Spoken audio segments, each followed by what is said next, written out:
গঙ্গাপুত্র দেবব্রত, যাকে আমরা ভীষ্ম পিতামহ হিসেবে জানি।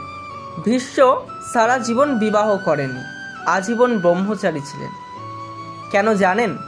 কারণ তার বাবা শান্তনু রানী সত্যাবতীকে বিবাহের প্রস্তাব দিলে সত্যাবতীর বাবা দশরাজ শান্তনুকে বলেছিলেন যে সত্যাবতী এবং রাজা শান্তনুর যে সন্তান হবে সেই হবে কুরুবংশের রাজা। এই প্রস্তাব রাজা শান্তনু স্বীকার করতে পারেনি। তিনি সত্যাবতীকে বিবাহের আক্ষেপ নিয়ে বাড়ি ফিরে আসে। এই ঘটনা জানার পর দেবব্রত দশরাজের কাছে যায় এবং রাজা শান্তনু ও সত্যাবতীর বিবাহের অনুরোধ জানায় দাসরাজের কাছে। কিন্তু দাসরাজ তার সত্য থেকে সত্যে নারাজ ছিল।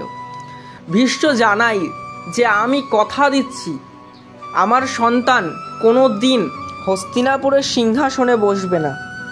দাসরাজ তাও মানতে নারাজ ছিল, কারণ দাসরাজ বলেছিল যে তুমি তো কথা দিয়ে যাচ্ছ, কিন্তু তোমার সন্তানরা যদি এটা না মানে।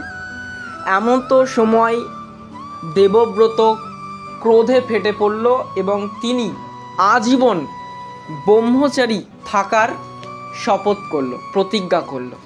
ঠিক এই জন্যই তিনি আজীবন বিয়ে করেনি, যে তিনি বিবাহ করবে না এবং সন্তান প্রতিপালন করবে না, এবং সেই সন্তানই যদি জন্মগ্রহণ না করে তাহলে সেই সিংহাসনে আর কার অধিকার।